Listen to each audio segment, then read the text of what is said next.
சூரியனின் ஒளி நகரத்தின் வழியே ஒரு சிறிய வீட்டின் ஜன்னல் வழியாக நுழைந்தது. அங்கே 72 வயதான ஒருவர் பழைய சட்டையை மெதுவாக இஸ்திரி செய்து கொண்டிருந்தார். அவர் பெயர் ராமன். அவர் ஒரு ஓய்வு பெற்ற பள்ளி ஆசிரியர். இன்று அவர் ஒரு முடிவு எடுத்திருந்தார். முதல் முறையாக நகரின் உள்ள பெரிய மாலுக்கு செல்ல வேண்டும் என்று. அவரது பேத்தி வெளிநாட்டிலிருந்து ஒரு பரிசு அனுப்பியிருந்தாள். அது ஒரு மெசேஜாக வந்தது. தாத்தா, உங்களுக்காக ஒரு நல்ல ஆடை வாங்கிக் கொள்ளுங்கள், நீங்கள் அதற்கு தகுதியானவர். ராமர் சிரித்துக்கொண்டே பழைய சட்டை, வாடிய செருப்பு, ஒரு துணிப்பை, இதுவே அவரின் அழகு. அதனை எடுத்துக்கொண்டு பேருந்தில் ஏறி பெரிய மாலுக்கு சென்றார். மாலுக்குள் நுழைந்தவுடன் அவர் அதிசயமாக பார்த்தார். விளக்குகள், இசை பாடல்கள், காபி வாசனைகள், குழந்தைகளின் சிரிப்பு, சத்தம் அனைத்தையும் பார்த்து பிரமித்தார். அவருக்கு எல்லாமே புதிதாக இருந்தது. ஆனால் ஒரு சில இளைஞர்கள் மட்டும் அவரை வேறுபட்ட பார்வையுடன் பார்த்தனர்.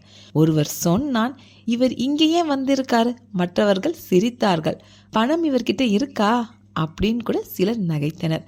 ராமர் அவற்றை கேட்டார். மனசு கொஞ்சம் வலித்தது. ஆனால் அவர் திரும்பி பார்க்கவில்லை. அவர் மனதில் நினைத்தார், இது என் பேத்தியின் பரிசு, அதை நாம் நிறைவேற்ற வேண்டும். யார் கூறுவதையும் காதில் வாங்காமல் அவர் முன்னோக்கி சென்றார். அவர் ஒரு ஆடை கடைக்குள் சென்றார். அங்கு மேலாளர் கேட்டார், சார், இது கஸ்டமர் பகுதி, தயவு செய்து வெளியே போங்க என்று. ராமர் அமைதியாக சொன்னார், நானும் உங்கள் கஸ்டமர் தான், ஒரு சட்டை வாங்கணும் என்று கூறினார். மேலாளர் சிரித்துக்கொண்டே, மன்னிக்கவும் சார், நம்ம கடைக்கு ஒரு ட்ரெஸ் கோடு இருக்கு, உங்களை மாதிரி ஆடை போட்டவர்கள் கடைக்குள் அனுமதி கிடையாது என்றார். அதற்குள் ஒரு ஊழியர் வந்து மெதுவாக அவரை தள்ள முயன்றான். சார், தயவு செய்து வெளியே போங்க. இந்த நேரத்தில் ஒரு இளம் பெண்ணின் குரல் கேட்டது.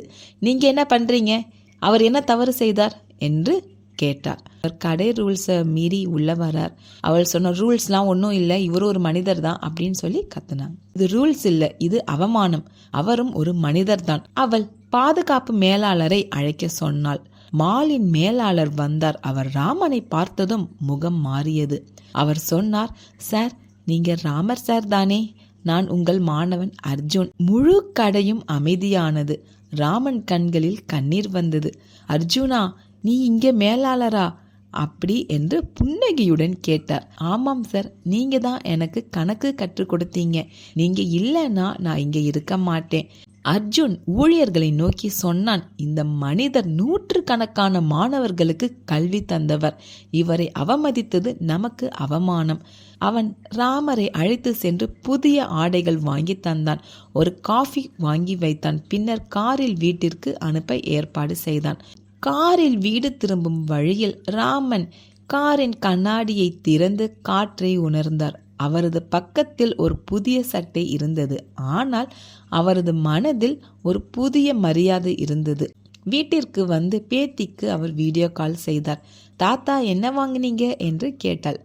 நான் மாலுக்கு சென்று ஒரு சட்டை மட்டுமல்ல, மரியாதையும் பெற்றேன் என்று புத்துணர்ச்சியுடன் பேத்தியிடம் கூறினார். பேத்தியிடம் பேசும்போது அவருக்கு வீடியோ கால் பேசும் நினைப்பு இல்லாமல் அவள் பக்கத்தில் அமர்ந்து கொண்டு பேசுவது போல் மிக பெரிய சந்தோஷத்துடன் பேசினர். ஒருவரின் உடையை பார்த்து அவரின் மதிப்பை தீர்மானிக்காதீர்கள்.